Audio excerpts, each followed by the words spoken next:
Hello students, कैसे हैं आप सब। आशा करती हूँ आप सभी अच्छे होंगे। मैं आरती आप सभी का अपने परिवार फिजिक्स गुरु पर हार्दिक स्वागत करती हूँ, जहाँ पर हम फिजिक्स के साथ साथ अब केमिस्ट्री भी पढ़ते हैं। और हम पढ़ रहे थे सीएफटी क्रिस्टल फील्ड थ्योरी।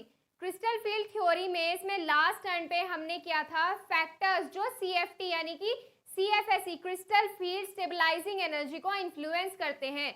लेकिन हम इसमें आज पढ़ेंगे applications of CFT crystal field theory. इससे पहले हम अपना टॉपिक स्टार्ट करें, आप पहले एक चीज देख लीजिए। आपको वीडियो में क्लासेस के टाइमिंग को लेकर कुछ भी डाउट है तो आप अपने डाउट्स इंस्टाग्राम पर क्लियर कर सकते हैं। इंस्टाग्राम पर आपको पहले फिजिक्स गुरु इंडिया आईडी को फॉलो करना होगा और वहां से आप हमसे मैसेज करके कुछ भी क्वेश्चंस पूछ सकते हैं। आपको टेलीग्राम चैनल ज्वाइन करने के लिए सबसे पहले प्ले स्टोर से टेलीग्राम इंस्टॉल करना होगा और फिर वहां पर सर्च करना होगा फिजिक्स गुरु इंडिया और वहां से आप टेलीग्राम चैनल पर ज्वाइन हो सकते हैं, जहां पर आपको डेली वीडियोस पहले ही नोटिफिकेशन मिल जाएंगे। इससे आपकी एबी क्लास मिस नहीं होगी। तो चलिए अब चलते हैं हमारे टॉपिक की तरफ। टॉपिक है हमारा एप्लीकेशंस ऑफ सीएफटी। सीएफटी जो थी हमारी क्रिस्टल फील्ड थ्योरी, इस क्रिस्टल फील्ड थ्योरी में हमें मेटल और लिगेंड की बॉन्डिंग के बारे में बताया गया था। मेटल और लिगेंड जो होते हैं ये आयनिक बॉन्ड से जुड़े होते हैं, आयनिक बॉन्ड से जुड़े होते हैं। इसमें मेटल क्या करता है, मेटल और लिगेंड जब एक दूसरे की तरफ अट्रैक्ट होते हैं तो इसमें एक रिपल्सन फोर्स क्रिएट होता है। कैसा रिपल्सन फोर्स क्रिएट होता है, मेटल और लिगेंड के इलेक्ट्रॉन्स के बीच में। और जब हमारा रिपल्सन फोर्स वर्क करेगा तो उसमें जो हमारा डी सबशेल होता है वो स्प्लिट हो जाता है। डी सबशेल स्प्लिट हो जाता है तो वहां पे एक एनर्जी गैप क्रिएट होता है। किसमें, लोअर एनर्जी लेवल और हायर एनर्जी लेवल में एक एनर्जी गैप क्रिएट होता है। और जो एनर्जी गैप क्रिएट होता है लो एनर्जी लेवल से हाई एनर्जी लेवल के बीच, तो उसमें क्या होता है, लो एनर्जी से हाई एनर्जी के बीच डी ट्रांजिशन होता है। डी सबशेल स्प्लिट होता है तो क्या होता है, डी ट्रांजिशन होता है। और डी ट्रांजिशन जो होता है उससे हमारा क्या होता है, जो हमारा कॉम्प्लेक्स होता है वो कलर्ड नेचर देता है। किसकी वजह से, डी ट्रांजिशन की वजह से। तो इसमें जो हमारी पहली एप्लीकेशन है वो यही है कि जो हमारी ये सीएफटी है ये कॉम्प्लेक्स की कलर्ड नेचर के बारे में भी एक्सप्लेन कर सकती है। अब कैसे करती है, जो कलर्ड नेचर होते हैं, जो कलर्ड कॉम्प्लेक्स हमारे कलर्ड कंपाउंड देते हैं, उसमें जो हमारा सेंट्रल मेटल एटम उसमें पार्शियली फिल्ड डी सबशेल होना चाहिए। जो हमारा डी सबशेल होता है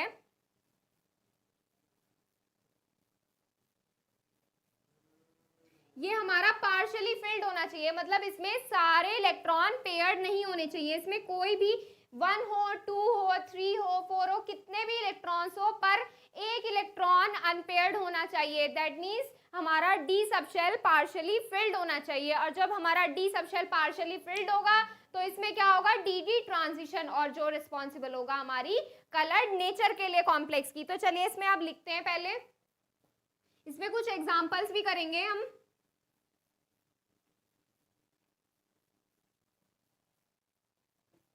इसमें पहले स्टार्ट करेंगे, it explain it CFT explain the colored nature of complex, the complex in which central metal has partially filled d subshell, partially filled D1 to D9, D10 में तो फुल फिल्ड हो जाता है d subshell, तो इसमें partially filled d subshell होता है और जो पार्टिसिपेट करता है डी ट्रांजिशन में। तो इसमें लिखो, it explain the colored nature of complexes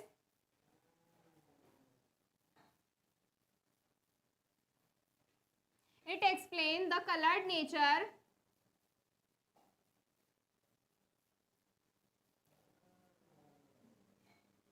of complexes.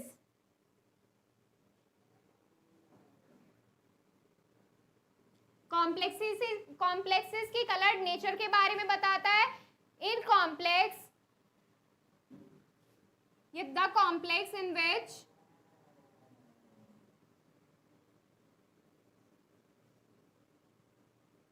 क्या होना चाहिए, कॉम्प्लेक्स में पार्शियली फिल्ड डी सबशेल होना चाहिए। इन विच डी सबशेल या central metal atom has partially filled D subshell.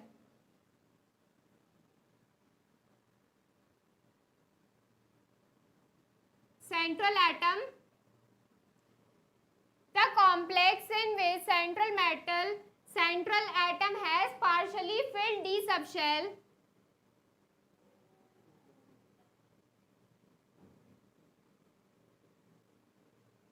Has partially filled D subshell. Partially filled D subshell कहां से कहां तक होता है? D1 to D9। D10 में क्या हो जाएगा? D10 में सारे सबशेल कैसे हो जाएंगे? फुल फिल्ड हो जाएगा, क्योंकि सारे इलेक्ट्रॉन्स कैसे हो जाएंगे? पेयर्ड फॉर्म में। कैसे हो जाएंगे? पेयर्ड फॉर्म में। Partially filled D subshell D1 to 9 तक। कहां से? D1 से D9 तक। तो ये क्या होगा? ये पार्टिसिपेट करेगा डीडी ट्रांजिशन में। पार्टिसिपेट्स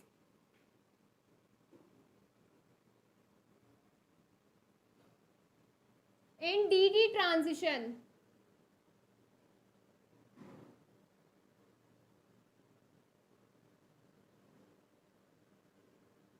डीडी ट्रांजिशन में क्या करेगा? पार्टिसिपेट करेगा।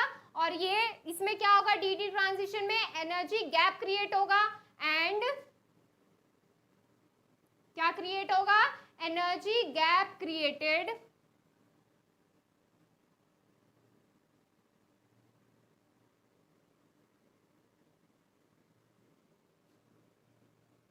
जो एनर्जी गैप क्रिएट होगा, किसके बीच का एनर्जी गैप क्रिएट होता है? लोअर एनर्जी ऑर्बिटल और हायर एनर्जी ऑर्बिटल्स के बीच में। तो एनर्जी गैप क्रिएट होता है। ये क्या रिस्पॉन्सिबल होता है? एनर्जी गैप क्या शो करता है? हमारा कॉम्प्लेक्स की coloured nature.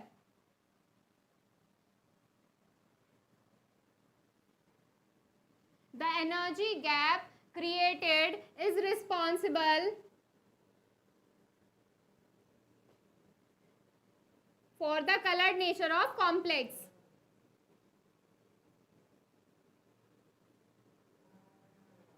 For the colored nature of complex.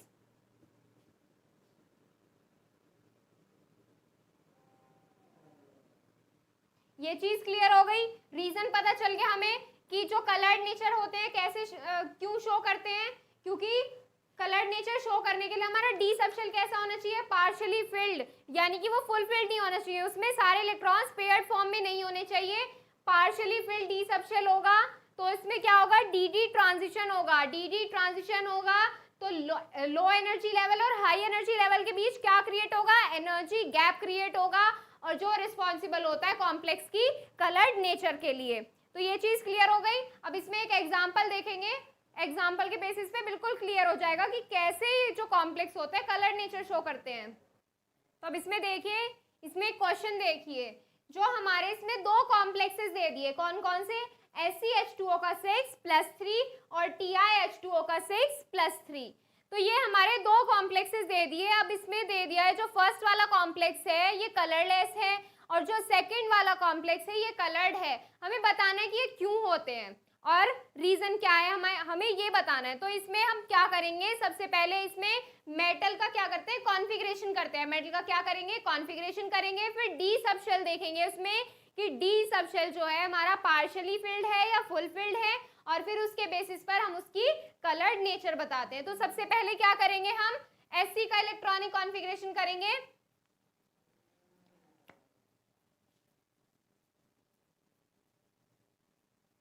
पहले 21 Sc यानी कि ग्राउंड स्टेज में करेंगे इसका इलेक्ट्रॉनिक कॉन्फ़िगरेशन।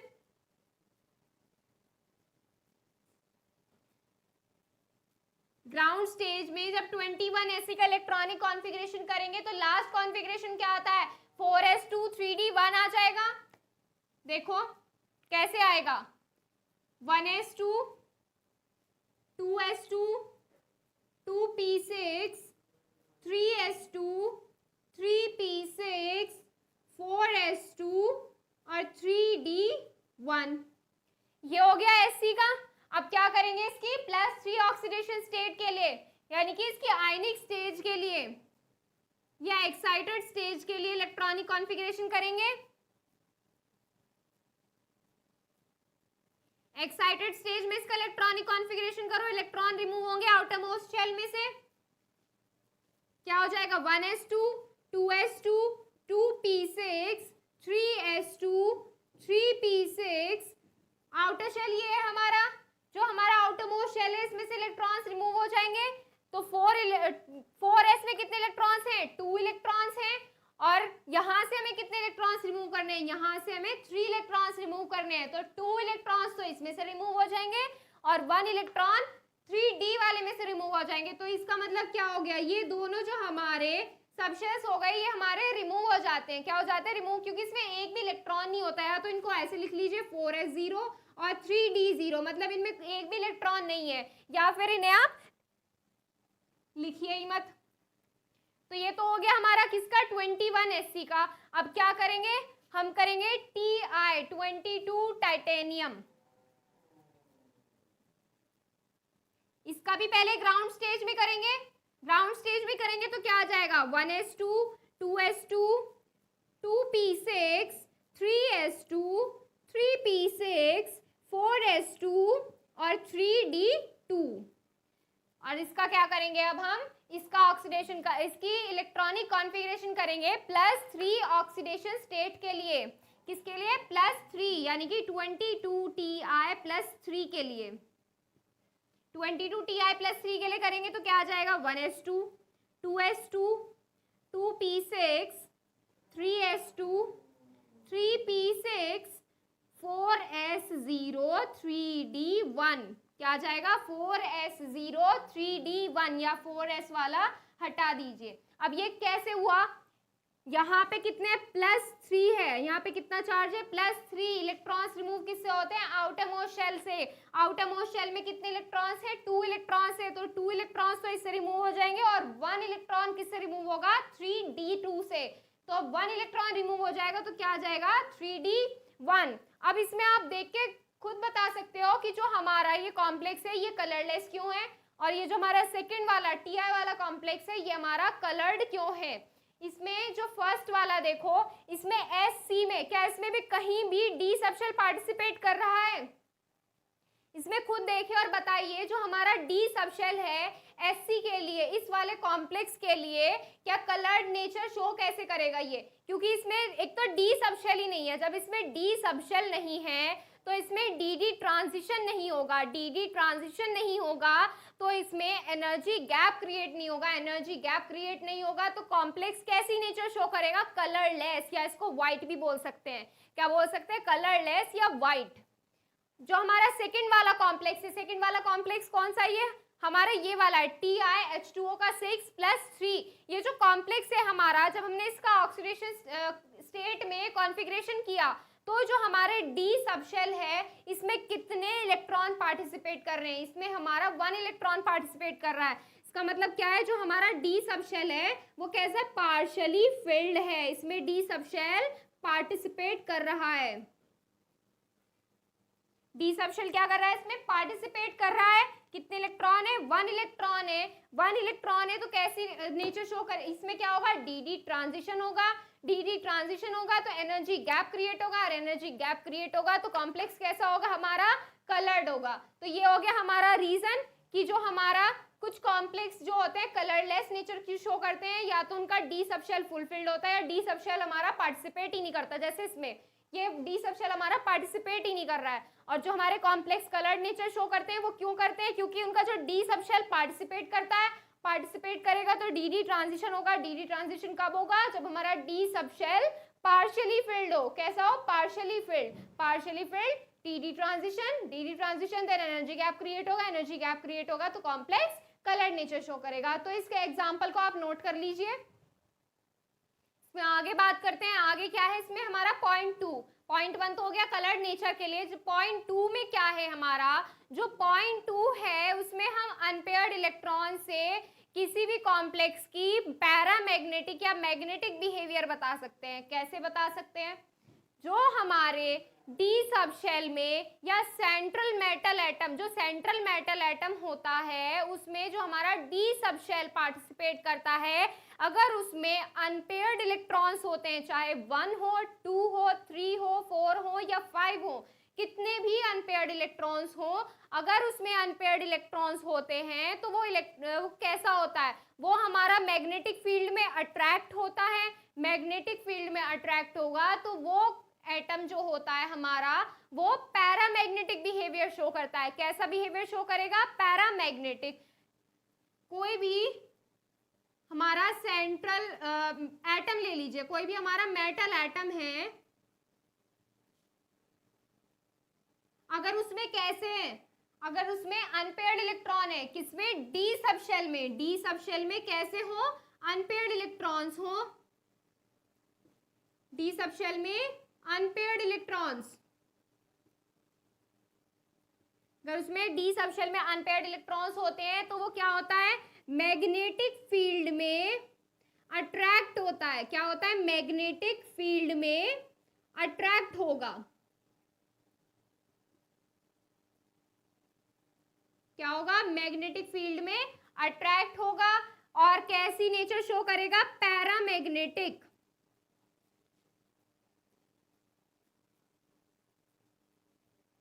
कैसा बिहेवियर होगा उनका, पैरामैग्नेटिक। तो ये चीज क्लियर होगी, मेटल एटम जो होगा अगर उसमें डी सब शेल में अनपेयर्ड इलेक्ट्रॉन्स होंगे तो क्या होगा, मैग्नेटिक फील्ड में अट्रैक्ट होगा, और कैसा बिहेवियर शो करेगा, पैरामैग्नेटिक बिहेवियर, कैसा बिहेवियर शो करेगा, पैरामैग्नेटिक। और इसके जस्ट अपोजिट चलते हैं, तो अगर हमारा मेटल एटम जो है, मेटल एटम में डी सब शेल में कैसे हो, पेयर्ड इलेक्ट्रॉन्स हो, कैसे हो, सारे पेयर्ड इलेक्ट्रॉन हो, तो मैग्नेटिक फील्ड में क्या होगा, रिपेल होगा, क्या होगा, मैग्नेटिक फील्ड में रिपेल होगा, क्या होगा, मैग्नेटिक फील्ड में रिपेल, और कैसा बिहेवियर शो करेगा, डायामैग्नेटिक, कैसा बिहेवियर शो करेगा, डायामैग्नेटिक। तो ये दोनों चीज क्लियर हो गई कि हमारा पैरामैग्नेटिक और डायामैग्नेटिक कब शो करता है। और अब हम बात करते हैं, जैसे इसमें number of unpaired electrons increase होते रहते हैं। देखो जो हमारा डी सबशेल होता है, किसी में 2 होते हैं, किसी सबशेल में किसी एटम के लिए 3 अनपेयर्ड इलेक्ट्रॉन्स होते हैं, किसी एटम के लिए 4 अनपेयर्ड इलेक्ट्रॉन्स होते हैं। तो जो हमारे अनपेयर्ड इलेक्ट्रॉन्स जैसे जैसे इंक्रीज होते हैं तो उनका मैग्नेटिज्म इंक्रीज होता है। कैसा मैग्नेटिज्म, पैरामैग्नेटिज्म जो होता है वो इंक्रीज होता रहता है। अब पैरामैग्नेटिज्म को हमने क्या करने के लिए, मेजर करने के लिए एक यूनिट देखी, कौन सी, एक यूनिट होती है मैग्नेटॉन।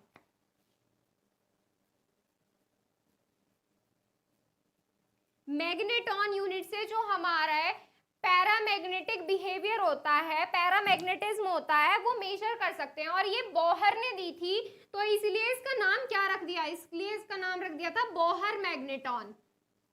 अब सभी को पता है किस यूनिट से मेजर किया जा सकता है, बोहर मैग्नेटॉन। और बोहर मैग्नेटॉन क्या होता है, बोहर मैग्नेटॉन इक्वल्स टू होता है under root n+2, n+2।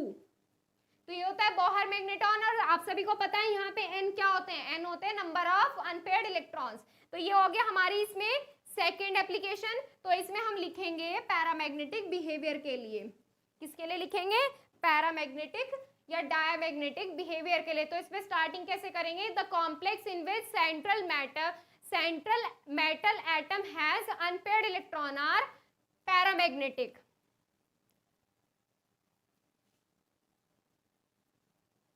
The complexes in which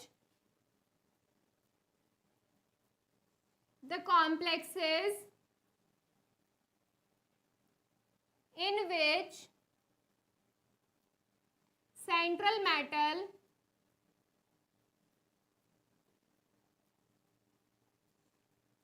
has unpaired electron, कैसे इलेक्ट्रॉन हो, अनपेयर्ड इलेक्ट्रॉन हो,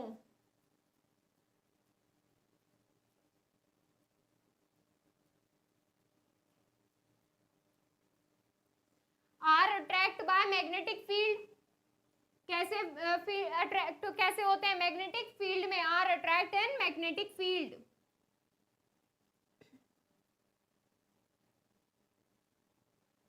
are attract in magnetic field.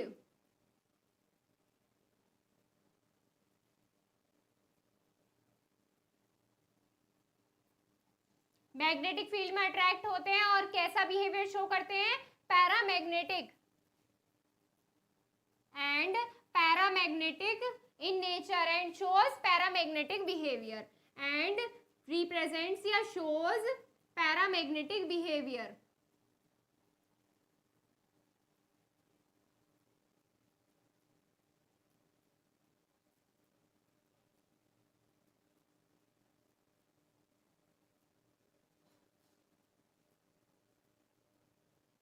तो ये चीज क्लियर हो गई। अगर अनपेयर्ड इलेक्ट्रॉन हो तो कैसे हो गए, पैरामैग्नेटिक बिहेवियर। अब इसके जस्ट अपोजिट क्या लिखेंगे, डायमैग्नेटिक के लिए similarly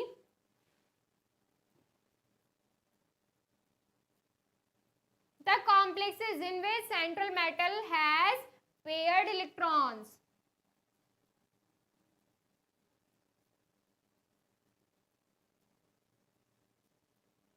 the complexes in which central metal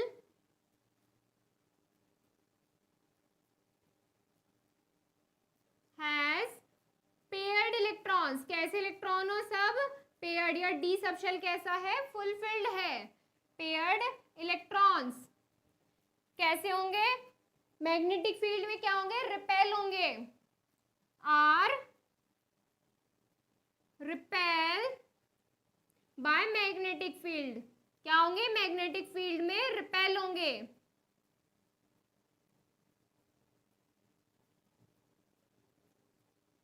और कैसा बिहेवियर शो करेंगे, diamagnetic, and shows diamagnetic behaviour.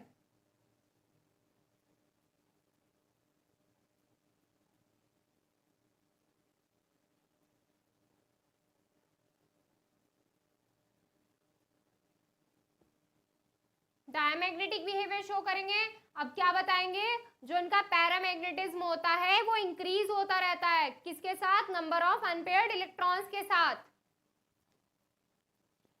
There paramagnetism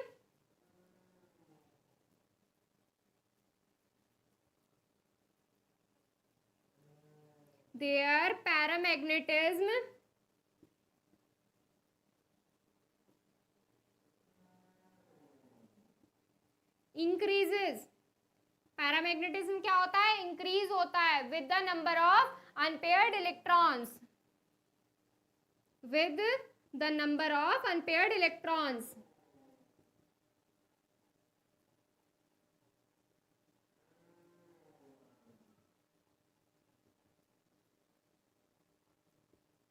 number of unpaired electrons के साथ क्या होता है, पैरामैग्नेटिज्म इंक्रीज होता है। और ये कैसे कैलकुलेट किया जा सकता है, बोहर मैग्नेटॉन से। It can be calculated by Bohr magneton.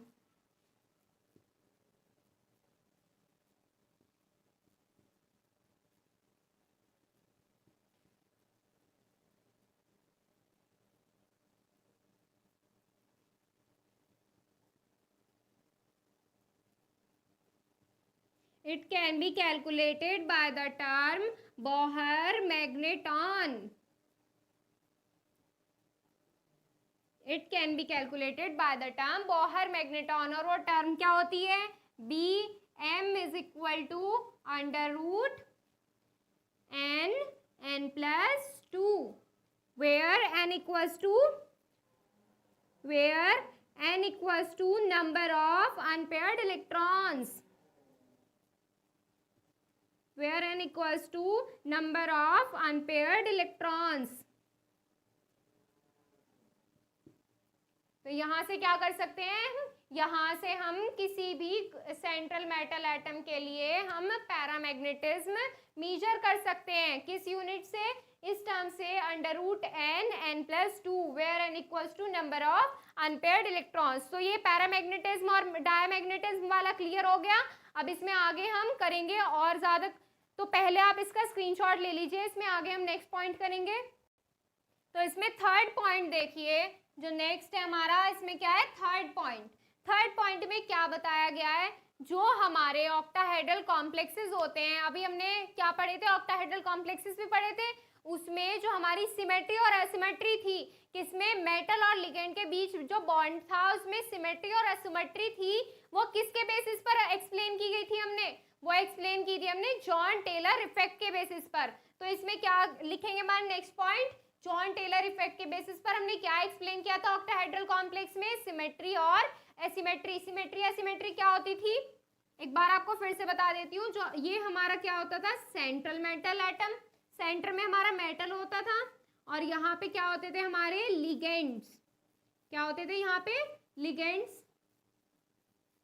ये हमारा कॉम्प्लेक्स हो गया, कैसा, ऑक्टाहेड्रल कॉम्प्लेक्स हो गया। अगर हमारे मेटल और लिगेंड के बीच जो ये बॉन्ड है, अगर ये जो हमारा ये बॉन्ड है, अगर ये बॉन्ड हमारे सारे बॉन्ड जो है एक ही बॉन्ड लेंथ के हैं, सबकी लेंथ कैसी हो, सिमिलर हो, तो अब क्या होता था हमारा, ये सिमेट्रिकल कॉम्प्लेक्स होता था। अगर बॉन्ड लेंथ डिफरेंट है, मान लो इस बॉन्ड, इसकी बॉन्ड लेंथ इतनी है और इसकी ज्यादा हो गई इससे, तो क्या हो जाती है हमारी, और कॉम्प्लेक्स में असिमेट्री, या कॉम्प्लेक्स कैसा हो जाता था हमारा, डिस्टॉर्टेड। और जो हमारा डिस्टॉर्शन हम ऑक्टाहेड्रल कॉम्प्लेक्स के लिए पढ़ते थे, वो हमारा किसने एक्सप्लेन किया था, जॉन टेलर इफेक्ट से, जिसमें हमने क्या पढ़ा था, स्ट्रॉन्ग फील्ड और वीक फील्ड लिगेंड के लिए कॉम्प्लेक्सेस का क्या पढ़ा था, कॉन्फ़िगरेशन, कि कौन से कॉम्प्लेक्स जो होता है हमारा लो डिस्टॉर्टेड होता है, कौन सा कॉम्प्लेक्स हाई डिस्टॉर्टेड होता है, और उस पर क्या करे थे हमने, एग्जांपल्स भी किए थे। तो वही चीज हम लिखेंगे, in octahedral complexes the symmetrical and asymmetrical arrangement of ligand can be explain by using John Teller effect. लिखिए इसमें, in octahedral complexes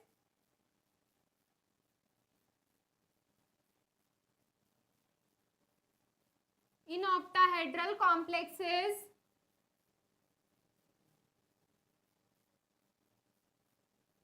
the symmetrical and asymmetrical arrangement, the symmetrical and asymmetrical, symmetrical and asymmetrical arrangement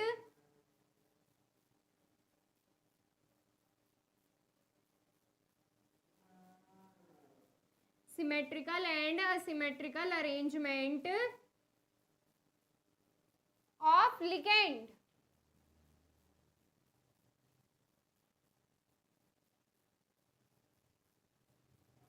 can be explained by using John Taylor effect. In octahedral complexes, the symmetrical and asymmetrical arrangement of ligand can be explained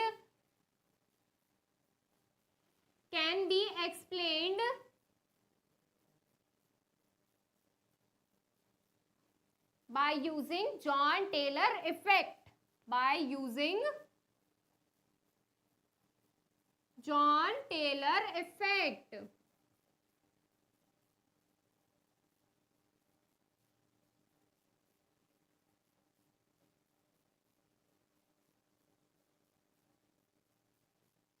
John Teller effect से हम use कर सकते हैं। देखो ये तो हो गई हमारी, इसमें हमने कुछ ही एप्लीकेशंस लिखी हैं। आप इसमें क्या लिख सकते हो, इसमें और भी ज्यादा एप्लीकेशंस बना सकते हो। जैसे हमने क्या पढ़ा था, एनर्जी गैप के बारे में पढ़ा था, और क्या पढ़ा था हमने, अलग अलग कॉम्प्लेक्सेस के बारे में पढ़ा था। तो आप ये चीज भी लिख सकते हो, लेकिन हम इसमें कुछ ही फैक्टर्स लिखेंगे जो हमने ज्यादा एक्सप्लेन नहीं किए थे।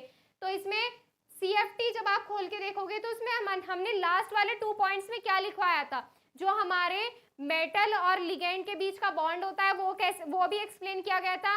अलग अलग कॉम्प्लेक्सेस के लिए एक्सप्लेन किया था, strong field ligand, weak field ligand, inner orbital complex और आउटर ऑर्बिटल कॉम्प्लेक्स, इन सब के बारे में बताया था। तो ये चीज क्लियर हो गई यहाँ तक। अब इसमें क्या करेंगे हम, इसमें करेंगे हम लिमिटेशन जो CFT में नहीं हो सकते। तो इसको नोट कीजिए, इसमें आगे करेंगे हम लिमिटेशंस ऑफ CFT। देखो लिमिटेशंस में क्या है, जो हमारा CFT में जो लिगेंड होता था, लिगेंड क्या होता था, effect of ligand can be explain, जो लिगेंड का इफेक्ट होता था वो सिर्फ हमारे ऑक्टाहेड्रल कॉम्प्लेक्सेस के लिए वो बताया गया था। Octahedral orbitals of D subshell, octahedral complexes में भी डी सबशेल के जो ऑर्बिटल्स थे उसमें स्ट्रॉन्ग फील्ड लिगेंड और वीक फील्ड लिगेंड के लिए बताया था। लेकिन जो हमारा इफेक्ट ऑफ लिगेंड है वो हमारे P और F के ऑर्बिटल्स के बारे में एक्सप्लेन नहीं किया जा सकता CFT में। CFT में क्या होता था, डी सबशेल के ऑर्बिटल्स के बारे में इंफॉर्मेशन प्रोवाइड कराता था, कैसे लिगेंड्स की, वो भी कैसा है, स्ट्रॉन्ग फील्ड लिगेंड है या वीक फील्ड लिगेंड है, इसके बेसिस पर। लेकिन वो किसके बारे में इंफॉर्मेशन प्रोवाइड नहीं करा सकती CFT, P और F के ऑर्बिटल्स के बारे में। तो ये हो गई इसकी पहली कमी। तो इसमें क्या हो गया, पहली लिमिटेशंस लिखेंगे हम, in CFT the effect of ligand has been explained only for orbitals of D subshell. तो पहली लिमिटेशन क्या हो गई इसकी, पहली लिमिटेशंस में लिखो, इन CFT the effect of ligand, in CFT crystal field theory, the effect of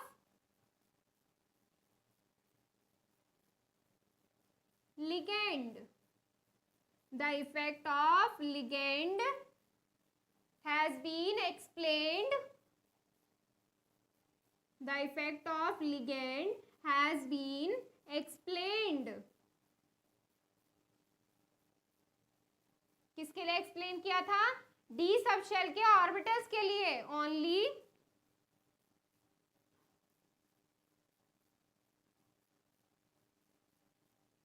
on the orbitals of d subshell. Orbitals of d subshell. But it cannot explain the behavior of. But it cannot explain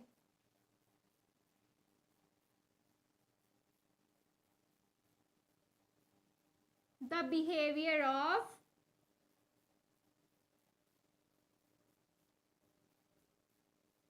किसके behaviour के बारे में नहीं बताता? P और F के orbitals के बारे में. Behaviour of P and F orbitals. तो ये हो गई इसकी हमारी पहली कमी. किसकी? C F T, crystal field theory की. अब इसमें बात करते हैं जो हमारे डिफरेंट लिगेंड्स हैं वो अरेंज किए जाते हैं कैसे? एक सीरीज में अरेंज किए थे. देखो जो हमारे लिगेंड था वो एक सीरीज में अरेंज किया गया था. कौन सा स्ट्रॉन्ग फील्ड है, कौन सा वीक फील्ड लिगेंड है, ये हमने एक ऑर्डर में अरेंज किया था. कैसे? इंक्रीजिंग ऑर्डर में. किसकी? लिगेंड की फील्ड कैपेसिटी. फील्ड कैपेसिटी तो होती थी स्ट्रॉन्ग फील्ड लिगेंड, फिर उससे कम वीक फील्ड लिगेंड, फिर ऐसे स्टार्ट हुआ था स्ट्रॉन्ग फील्ड और फिर वीक फील्ड लिगेंड. इस तरीके से चले थे हम. लेकिन जो ये हमारा थ्योरी थी ये क्या किस चीज में एक्सप्लेन की थी हमने? ये जो हमने सीरीज बनाई थी किसके लिए बनाई थी? स्ट्रॉन्ग फील्ड और वीक फील्ड लिगेंड के लिए. इसको क्या बोलते थे हम? Spectrochemical series. क्या बोलते थे? स्पेक्ट्रोकेमिकल सीरीज, जिसमें हम लिगेंड्स के बारे में बताते थे. ये जो है हमारा थ्योरेटिकली एक्सप्लेन नहीं है. ये जो हम ऑर्डर फाइंड करते थे, क्या ऑर्डर था हमारा? पहले CO CN, इस तरीके से जो हमारा ऑर्डर था. लास्ट में क्या थे? Halogens FCl Bri. ये जो हेलोजेंस, ये जो हमारा इंक्रीजिंग ऑर्डर था ये हमारा थ्योरेटिकली एक्सप्लेन नहीं किया गया है CFT के लिए.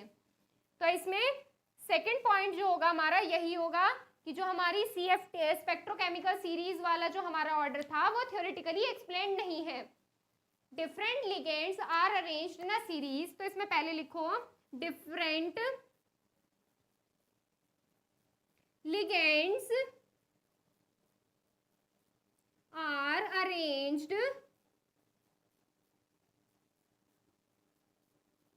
in a series. Different ligands are arranged in a series. कैसे? उसके increasing order में. कैसे? In order of their increasing field capacity. In order of their increasing field capacity.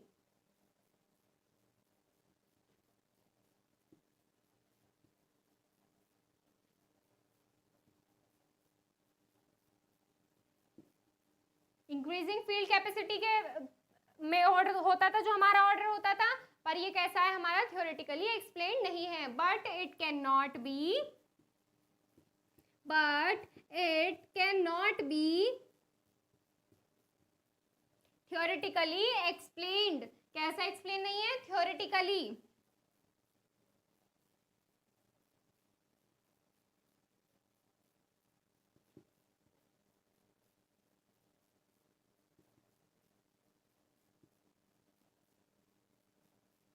तो ये हो गई हमारी इसकी सेकंड लिमिटेशन. मतलब जो हमारा ऑर्डर है वो स्ट्रॉन्ग फील्ड लिगेंड और वीक फील्ड लिगेंड क्यों बताया गया था, ये जो हमारा थ्योरेटिकली एक्सप्लेन नहीं है. तो ये हो गया हमारा इसका सेकंड लिमिटेशन. अब जो हमारा देखो क्या होता था, सिमेट्री और एसिमेट्री होती थी किसमें? कॉम्प्लेक्सेस में. कॉम्प्लेक्सेस में कैसी होती थी? सिमेट्री और एसिमेट्री होती थी. ये जो सिमेट्रिकल और एसिमेट्रिकल बिहेवियर था ये हमारा सिर्फ ऑक्टाहेड्रल कॉम्प्लेक्सेस के लिए एक्सप्लेन किया गया है. किसके लिए एक्सप्लेन किया गया है? जब हमने ऑक्टाहेड्रल पढ़ा था, फिर टेट्राहेड्रल पढ़ा था, फिर क्या पढ़ा था? Square planar. जो हमने तीनों कॉम्प्लेक्स पढ़े थे इसमें सिर्फ पहले वाले यानी कि ऑक्टाहेड्रल कॉम्प्लेक्सेस के लिए हमने जॉन टेलर इफेक्ट यानी कि सिमेट्री और असिमेट्री यूज की थी, लेकिन जो हमारे रेस्ट वाले 2 कॉम्प्लेक्सेस थे कौन कौन से, टेट्राहेड्रल और स्क्वायर प्लेनर, उसके लिए हमने क्या नहीं यूज किया था, जॉन टेलर इफेक्ट नहीं यूज किया गया था। तो ये है इसकी सेकंड लिमिटेशन, क्या है, CFT की सेकंड लिमिटेशन। तो इसमें थर्ड पॉइंट बना के लिखो, द सिमेट्रिकल और असिमेट्रिकल बिहेवियर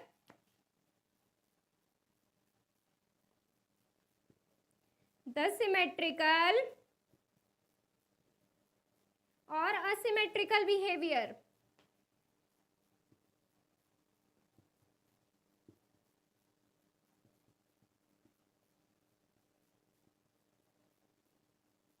क्या है, किसके लिए एप्लीकेबल है, ये एप्लीकेबल है सिर्फ ऑक्टाहेड्रल कॉम्प्लेक्सेस के लिए, इज एप्लीकेबल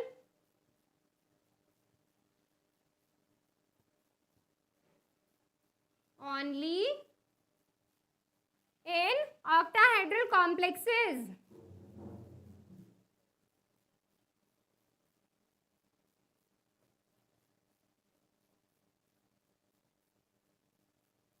तो ये हो गई हमारी इसकी थर्ड लिमिटेशन। तो ये चीज क्लियर हो गई। पहली क्या हो गई हमारी, पहली हो गई हमारी जो हमारा इफेक्ट ऑफ लिगेंड था, ये सिर्फ डी सबशेल के ऑर्बिटल्स के बारे में बताता है, पी और एफ सबशेल्स के ऑर्बिटल के बारे में इंफॉर्मेशन प्रोवाइड नहीं कर सकती CFT। जो सेकंड है इसमें, सेकंड लिमिटेशन क्या है हमारी, सेकंड लिमिटेशन है हमारी इसमें स्पेक्ट्रोकेमिकल सीरीज के बेसिस पर, जो हमारी स्पेक्ट्रोकेमिकल सीरीज है ये हमारी थ्योरेटिकली एक्सप्लेन नहीं है।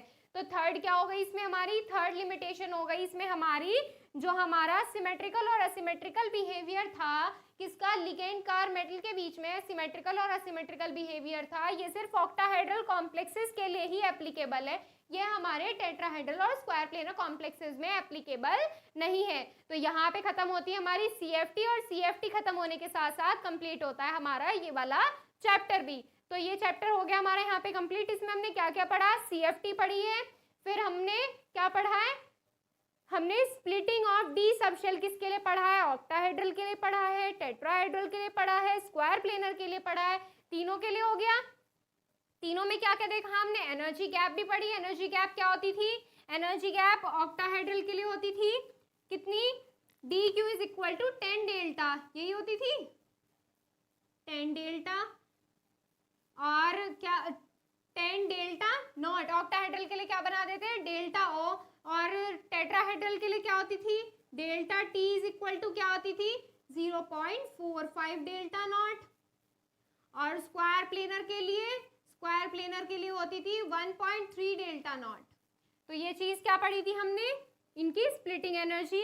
और फिर क्या पढ़े थे हमने कल पढ़े थे हमने इसके फैक्टर्स जो हमारी CFT को इन्फ्लुएंस करते हैं, जैसे चार्ज ऑन मेटल या क्वांटम नंबर, इस तरीके से हमने कुछ वे पढ़े थे। क्या पढ़े थे हमने, कुछ टॉपिक्स पढ़े थे इसमें जो हमारी CFT में किसको, क्रिस्टल फील्ड स्टेबलाइजिंग एनर्जी को क्या करते थे, इफेक्ट करते थे। आज क्या पढ़ा हमने इसमें, एप्लीकेशन और ये लिमिटेशंस। तो यहाँ पे हमारी खत्म होती है वाली चैप्टर, और आप इसका स्क्रीनशॉट ले लीजिए। नेक्स्ट टर्न पे क्या करेंगे हम, नेक्स्ट टर्न पे हमारा नेक्स्ट चैप्टर स्टार्ट करेंगे। तो आज के लिए बस इतना ही, कल मिलते हैं हमारी नेक्स्ट वीडियो के साथ।